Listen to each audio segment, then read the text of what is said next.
నమస్తే. ధాత్రి మహతి ఛానల్కు స్వాగతం. ఈ ఎపిసోడ్ అంశం ఈరోజు బెంగళూరు, రేపే నగరం.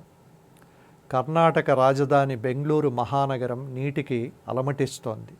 1,40,00,000 జనాభా ఉన్న నగరానికి కావేరీ నది పాతాళం అంచుల దాకా వేసిన బోర్లు తప్ప మరో ఆధారం లేదు.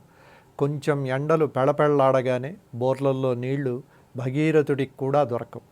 గొంతెండిన కావేరీ ఇసుక తిన్నెల మీద కవిత్వం రాసుకోవాల్సిందే కానీ నీరు దొరకదు.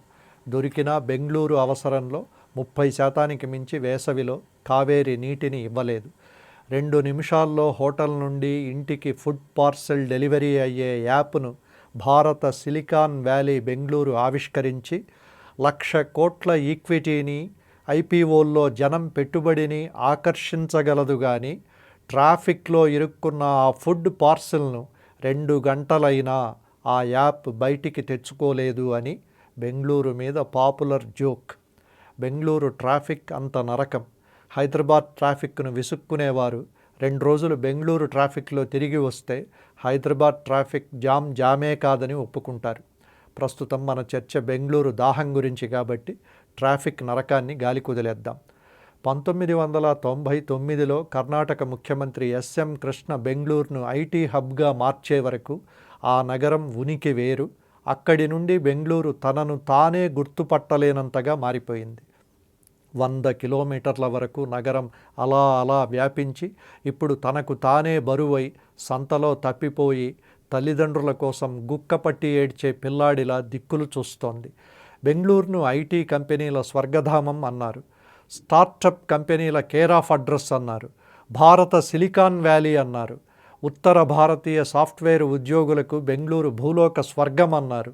రాత్రి క్లబ్బులు, పబ్బులు, మందులు, విందులు, చిందులు, పసందులు, వారాంతపు వినోదాలు, ఆకాశమే హద్దుగా భవనాలు. 40-50 లక్షల జనాభా ఉన్నప్పుడు ఎంత తీవ్రమైన వేసవిలో అయినా కావేరీ నీళ్లు బెంగళూరుకు సరిపోయేవి.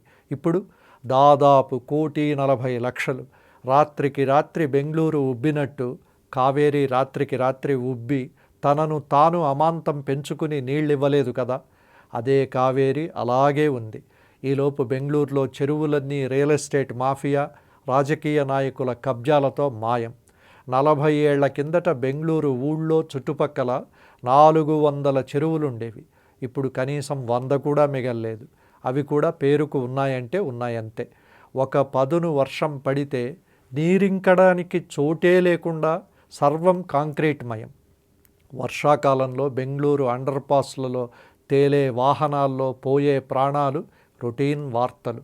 బృహత్ బెంగళూరు మహానగర పాలికే బీబీఎంపీకి ప్రస్తుతం పాలక మండలే లేదు. ఎన్నికలు ఎప్పుడు జరుగుతాయో తెలియదు. ప్రత్యేకాధికారి పాలనలో అంత పెద్ద నగరం కుంటుతూ మూలుగుతూ నడవలేక నడుస్తోంది. మన దగ్గర 111 జీవో ఉన్నట్లు బెంగళూరులో కూడా గ్రీన్ జోన్, రెడ్ జోన్ పేరిట నీటి సహజ ప్రవాహానికి దారులిస్తూ ప్రత్యేక చట్టాలున్నాయి, కొన్ని నిబంధనలున్నాయి. కానీ అవన్నీ కలవారి చుట్టాలయ్యాయి, కాగితాలకే పరిమితమయ్యాయి. ఊళ్ళో ఉన్న చెరువులు నామరూపాలు లేవు, పడిన చినుకు ఇంకదు. నీటి ప్రవాహానికి మహానగర నిర్మాణమే అడ్డు. ఎన్ని కావేరులున్నా ఇక చేసేదేముంది? బెంగళూరు నీటి సమస్య స్వయంకృతాపరాధం. ప్రకృతి అందరికీ అన్నీ ఇవ్వడానికి వీలుగా ఉంటుంది. ప్రకృతి మౌలిక ధర్మం కూడా అది. మనం ప్రకృతిని నమ్ముకోవడం మానేసి వికృతి వెంట పడ్డాం. ప్రకృతిని నిందించే హక్కు ఏనాడో కోల్పోయాం అన్నట్టు ఇప్పుడు బెంగళూరు మేల్కోకపోతే రేపు హైదరాబాద్, ఎల్లుండి చెన్నై, ఆవల ఎల్లుండి బాంబే, మరో వేసవిలో కలకత్తా, ఇంకో వేసవిలో ఢిల్లీ. అన్నీ అంతే, సేమ్ టు సేమ్. బెంగళూరుకు కలర్ జెరాక్సులే. నీటి బెంగతో బెంగళూరు అలా అయ్యింది. కానీ మన మహానగరం ఎందుకలా అవుతుంది అన్న కోకాపేట ఎకరా 100 కోట్ల 100వ అంతస్తు బాల్కనీలో మన వికృతి పారవస్యమే మనల్ని రక్షించాలి. ఇదొక దేవతా వస్త్రం కథ.